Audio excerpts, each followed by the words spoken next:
સુરત શહેરમાં ખાદ્ય પદાર્થોમાં ભેળસેળ કરી લોકોના સ્વાસ્થ્ય સાથે ચેડા કરનારાઓ સામે પોલીસે કડક કાર્યવાહી કરી છે. આ જ અભિયાનના ભાગરૂપે ઝોન 3 એલસીબી અને ચોક બજાર સર્વેલન્સ ટીમે વેડ રોડ વિસ્તારમાં આવેલી જય યોગેશ્વર ડેરી પર દરોડો પાડી ભેળસેળયુક્ત ઘી બનાવવાના ગોરખ ધંધાનો પર્દાફાશ કર્યો છે. પોલીસને મળેલી ચોક્કસ બાતમીના આધારે ફૂડ સેફ્ટી વિભાગના અધિકારીઓને સાથે રાખી વેડ રોડ સ્થિત કેશવ પાર્ક સોસાયટીમાં આવેલી જય યોગેશ્વર ડેરીમાં દરોડો પાડ્યો હતો. આ દરમિયાન દુકાનમાં તૈયાર હાલતમાં 34 કિલોગ્રામ ભેળસેળયુક્ત ઘી મળ્યું હતું. ઉપરાંત ઘી બનાવવામાં ઉપયોગમાં લેવાતા સુમૂલ ઘીના પાઉચ, પામોલીન તેલ, ઘી જેવો પીળો રંગ લાવવા માટે હળદર, ટીનના ડબ્બા, ઢાંકણ અને ડબ્બા સીલ કરવાનું મશીન સહિતનો સામાન મળ્યો હતો.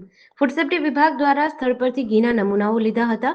લેબોરેટરી તપાસમાં આ ઘી ભેળસેળયુક્ત હોવાનું બહાર આવતા પોલીસે કાયદેસરની કાર્યવાહી હાથ ધરી હતી. આ રીતે તૈયાર થતું ઘી નકલી ઘી તપાસમાં સામે આવેલી વિગતો મુજબ આરોપી પહેલા વનસ્પતિ ઘી અને પામોલીન તેલને એક મોટા વાસણમાં ભેળવી તેને ગરમ કરતો, ત્યારબાદ ઘીને અસલી જેવો પીળો રંગ આપવા તેમાં હળદર ઉમેરતો હતો. તૈયાર થયેલું આ મિશ્રણ 15 કિલોના ટીનના ડબ્બામાં ભરી ખાસ મશીનથી સીલ કરવામાં આવતું હતું. ત્યારબાદ તેને શુદ્ધ ઘી તરીકે ગ્રાહકોને વેચવામાં આવતું હતું.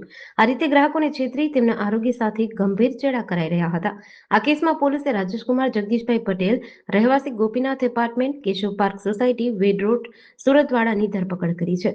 પોલીસે ગુનો નોંધી આ મામલે ચોક બજાર પોલીસ સ્ટેશનમાં ભારતીય ન્યાય સંહિતાની વિવિધ કલમો હેઠળ ગુનો નોંધી તપાસ હાથ ધરી છે.